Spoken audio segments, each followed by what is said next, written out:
So about 10 months ago, I released a video on my YouTube channel called How I Got My Music into 268 TV shows and how you can too. And basically it was me sort of lifting the hood a little bit and showing you guys some of the actual TV shows that have had my music placed in, that are getting constantly circulated and re-aired and earning me royalties on a quarterly basis. It's a beautiful thing to be a part of, and it's one of the number one reasons why I got involved in music licensing. And I think a lot of you guys are also getting involved with it because of this incredible potential to exponentially see your music start getting you placements. Now, I'm going to show you the kind of growth that you can see actually in this business in just 10 months, okay? So this is actually a screenshot of that video that I released about 10 months ago here on the channel. And as you can see, I had 255 series shows plus 13 non-series shows, so that was 268 total.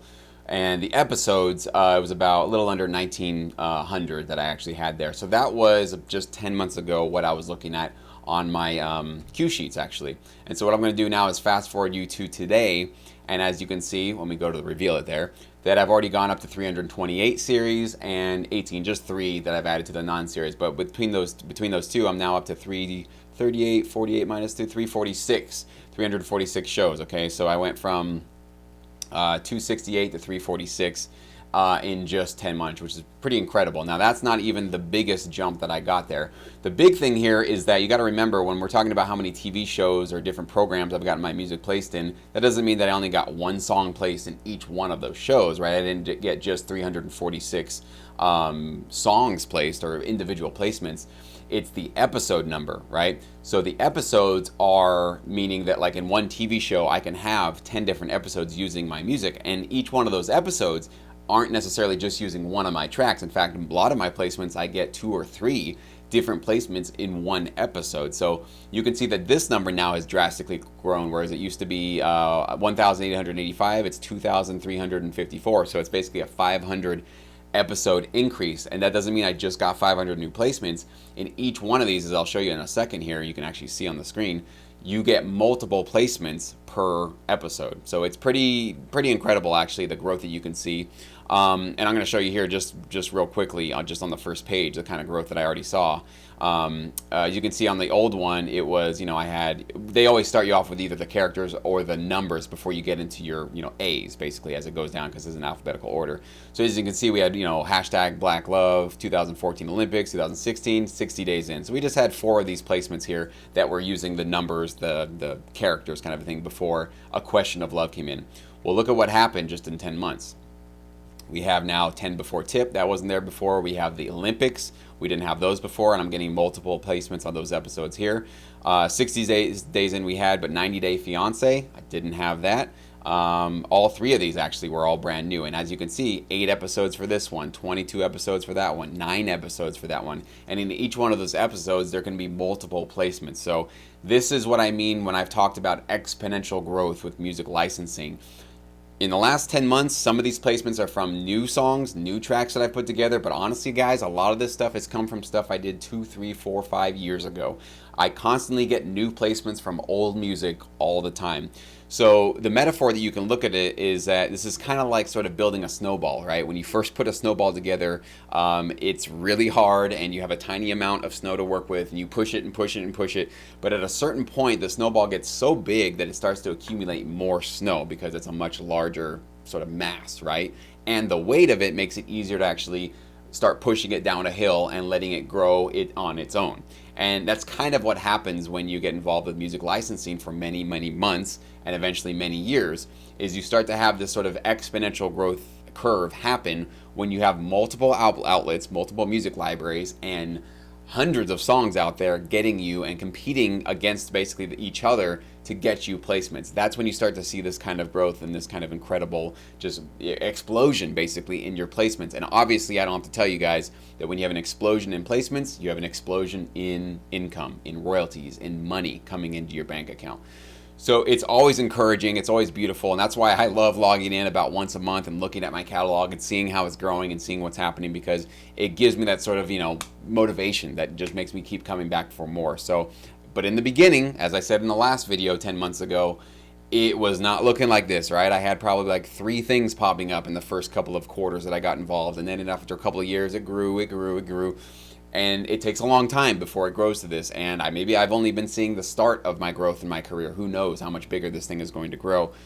But it takes time, right? So you got to make sure that you don't get ahead of yourself. And I definitely don't want to put this out there to discourage any of you guys to think, oh my gosh, like that's so far ahead of me and there's no way I'm going to catch up to something like that. It's not about catching up. It's not a competition, right? You go with where you are right now. If you've got nothing showing up on your screen, work until you get that first episode, that first TV show that shows up, okay? If you've got 2 or 3 things showing up right now, work to get 10 to show up, and then 20, and then eventually get your first full page lined up so you finally see that magical number 2, the second page showing up on the bottom. Like, wow, I have so many placements that they have to put it on a second page. I mean, that's a huge accomplishment, right? And eventually you get to the point where now, if you can see, I'll come down a little bit here, you can actually see that you have, whatever, 14 plus pages actually that have to contain all of your placements. So it takes time though, guys. I don't want to sort of discourage you with this. I really do want to encourage you. And I already went through basically a lot of these TV shows before, so I don't want to like rehash it all like I did before, but I'll go through some of it. I mean, I kind of showed you guys some of that before. Access Hollywood, where they just use the crap out of my music. 50 episodes there. American Idol, American Next Top Model down there.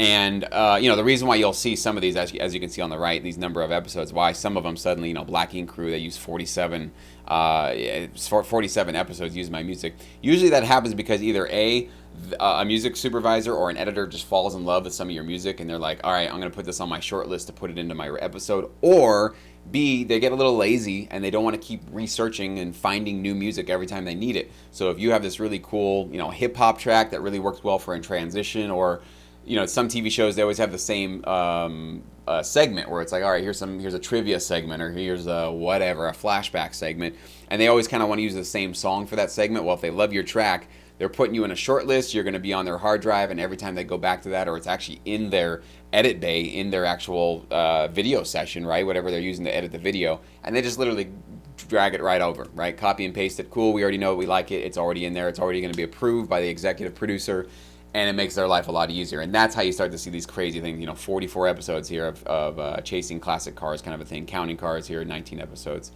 Brewers, there's some sports stuff going on there. Hack My Life, 54 episodes. Okay, Hollywood Medium, 12. Ink Master. Again, I'll go through just a couple of more of these. I already kind of went through a lot of this before. See, $1 Million Matchmaker. I don't know if I had that, but MLB baseball, 264 different games used my music, guys. So that happens. That's not because somebody just randomly by choice decided to look me up 264 times just by coincidence. I'm on somebody's short list, right? My music is just sitting on somebody's hard drive, or it's literally in their edit bay, and they're just putting it over whenever they need it for a transition to go in and out of a commercial spot or something like that, okay? 106 times here. That is really how you're going to see some incredible growth, is when somebody just falls in love with your music, or your music is really licensable, it's really easy to place in their TV show, whatever they're working on, and they're going to want to keep coming back to it over and over again because they don't have to look for it again, and they love it, okay? And that's really where my teachings really stem from, is I want to make sure that, because I do my own research, guys, so I go through these cue sheets here on a monthly basis, and when I see something like that I'm getting 116 or whatever it was, 200 and some odd placements there, I go look at what track is getting those placements, and I try to analyze why certain ones are getting me the most placements and what it is about that track. I go back and listen to my catalog. Okay, this is kind of a straight ahead rock track that has this or that. That's the kind of stuff that informs me as to what I should be producing in the future, what I should be getting out there more, obviously, right? If something's working, follow that template if it's working.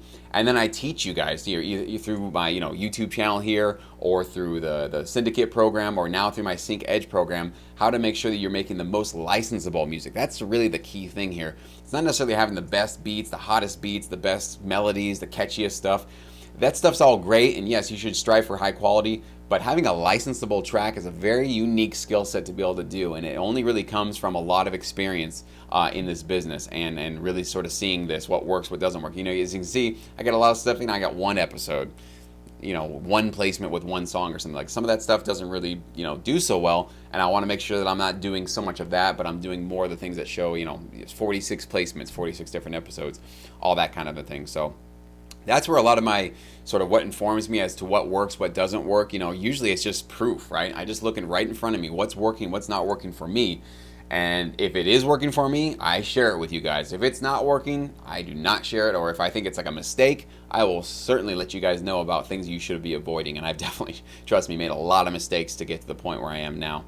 But it doesn't have to be that hard for you. And that's what I want to make sure that I'm, providing for you guys here with my channel and everything that I do. So I hope this is encouraging, and it also just shows you, what have you been doing for the last 10 months, right? Have you been growing in your career? Doesn't mean necessarily have you been getting these placements or growing your catalog like this, but have you been making at least some significant steps towards making music licensing your full-time income in the last 10 months? If you haven't, what do you want to do for the next 10 months, okay? Do you want to let another 10 months go by where you aren't making significant progress and you aren't growing your catalog and whatever you need to do to take your career to that next step? I encourage you, this is some wisdom speaking to you. For you younger subscribers, I really am trying to get into your heads. Don't let another 10 months go by before you go, damn it, I wish I would have done something 10 months ago. Don't let that happen. Just get started on what you need to do. Start producing music, start getting better at your craft, and build up your catalog as soon as possible so that in 10 months you can look back and go, man, I'm glad I took that step. I'm glad I did something about my career, and then just go play video games or go watch Netflix or just sort of, sit on my thumbs and not do anything about it, okay? Take action, get started, whatever you feel you need to do to get your next foot into the door, do that, okay? A lot of it has to do with literally getting into your studio every single day and just making music. Just start producing music. Turn it on.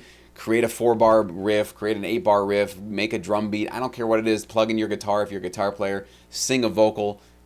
Plug in your keyboard. Do something musically and always be touching your DAW on a daily basis. I'm telling you, that is the only way that you're going to start to get better and to continue staying in the groove, right? Sometimes if you take too much time away from making music, it's really hard to jump back into it and get great at it again. So just save yourself that headache by never jumping out of it for too long. Stay close to your DAW. Stay close to making music. It's one of those ways that you're going to just see some incredible small improvements, but large steps forward as the weeks and months keep going.